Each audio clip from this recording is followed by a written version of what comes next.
This is how you MacGyver on a extension of your scrap wood desk so that you can trim cases and prime. This episode is all about trimming, chamfering, deburring all of your newly sized 300 Blackout cases. Come along on the journey with me.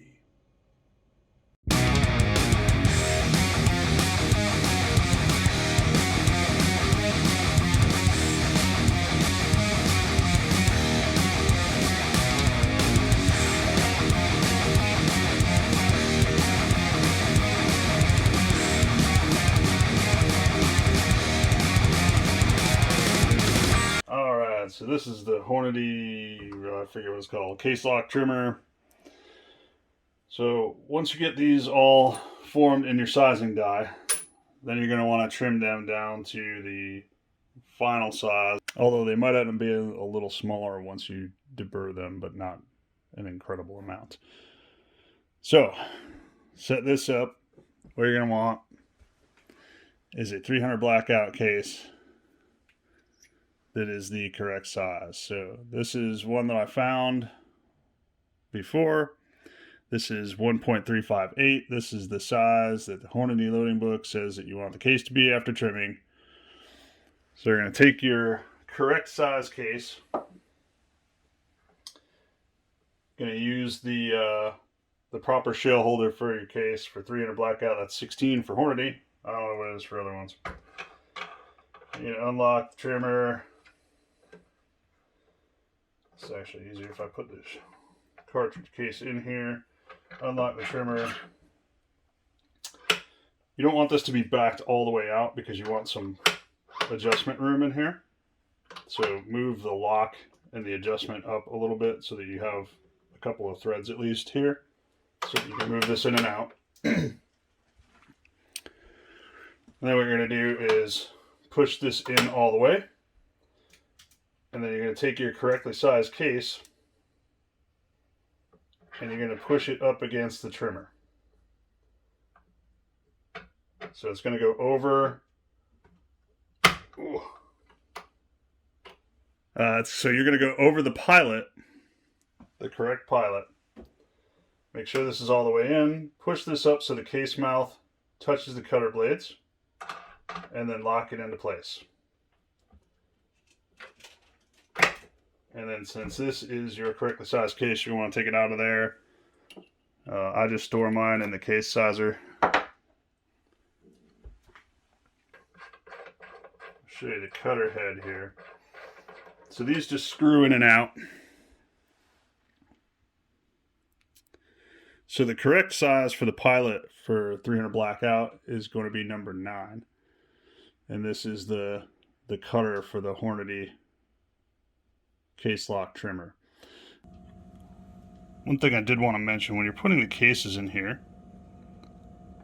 put this in first and then slide the pilot into the case mouth first and then lock the case in. And what that's going to do is give you essentially an even cut around the mouth of the case. If you lock the case in first like this and then slide the pilot in, you kind of see it doesn't want to go in there, so it's going to move the case when you push on it, if you can push on it. So it's going to bump in the case, and so then you're going to get an uneven cut on your case mouth. So always just leave the case in there, let this move into the case first, and then lock it. So once you have this set up correctly, then you're going to grab case and just put it in the trimmer.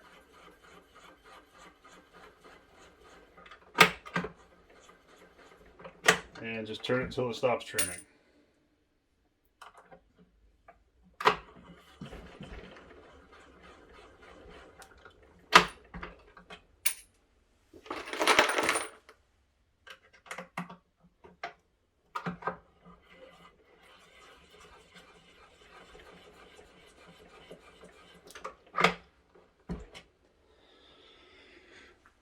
And then once you get all these done, we'll move on to the next step. I'm going to see if I can give you a different angle here.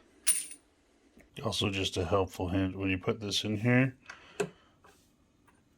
push this into the case first, and then lock it in.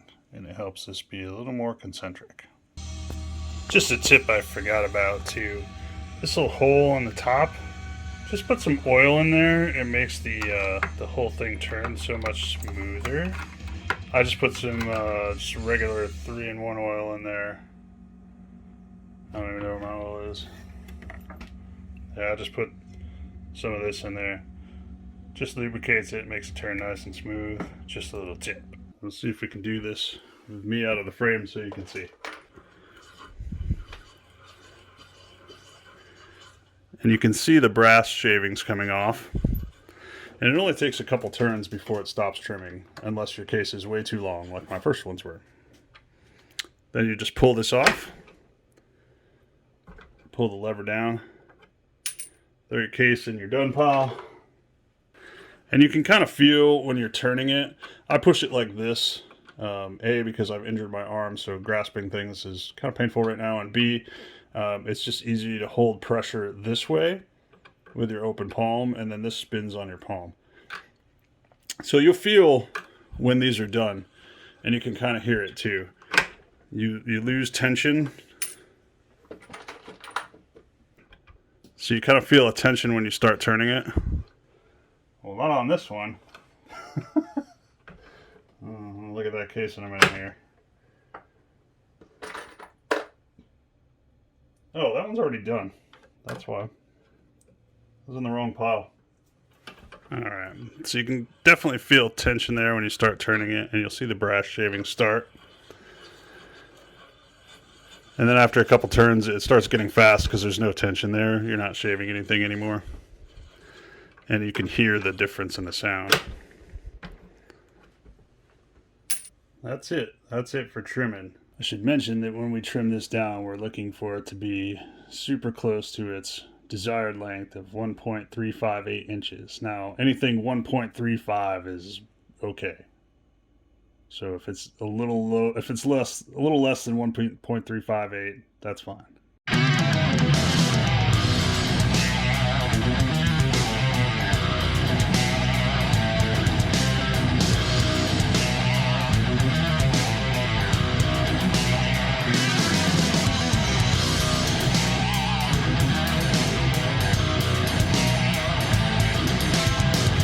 So once you're done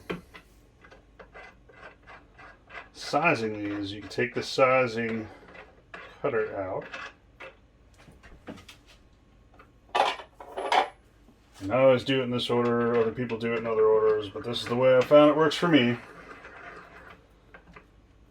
So you can put your chamfer tool in, unlock this again.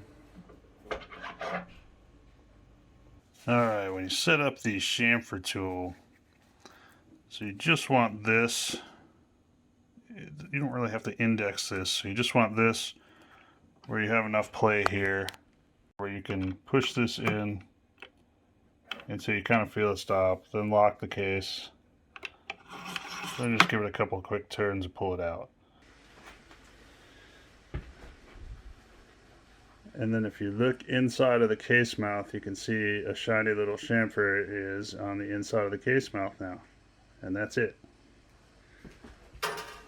But that's essentially what you're doing, is just, it's basically just a little bevel on the inside so that it doesn't scrape the bullet when you seat it in the neck.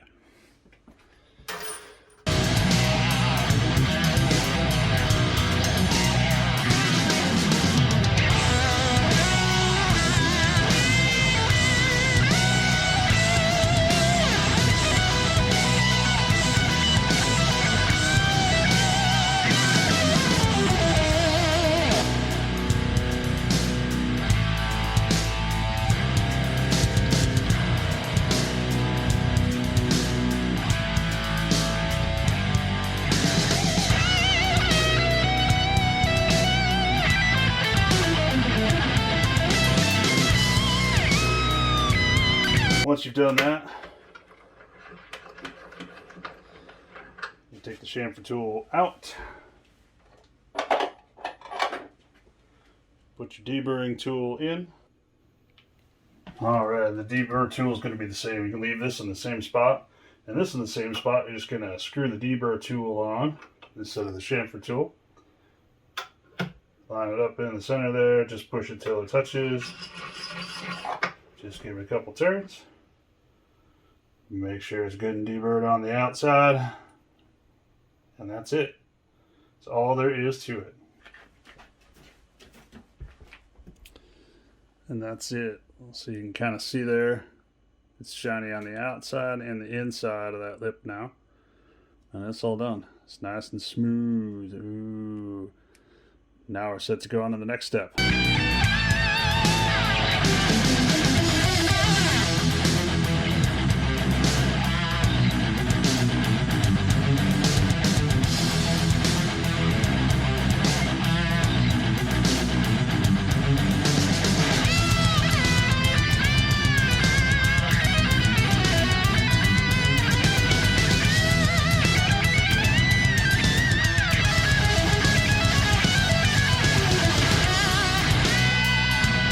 Also like to mention, I got the trimmer for 76 bucks at Natchez. You can Google that because I can't link it. And this only comes with the pilots and the cutter blade. So the two attachments I'm using, the chamfer and deburr head, these were like another 42 bucks. If you don't want to do that, you can do it by hand. If you're doing it in bulk like me, these are worth the $42. If you don't want to do that, pretty much all the reloading companies make a tool like this. Lyman, this is a Hornady one. All the other companies make them too.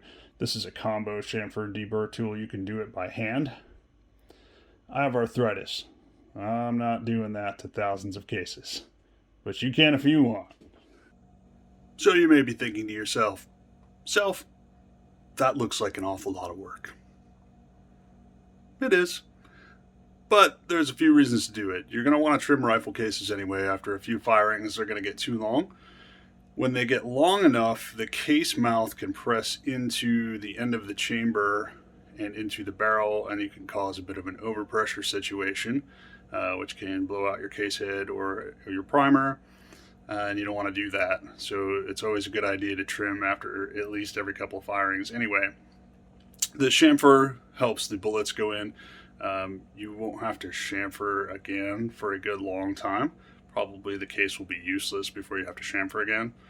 And deburring is just to get off all of the extra nasties on the outside of the case that could jam up on the inside of either your dies after this, or when you're trying to shoot it and maybe not fit inside the chamber so well.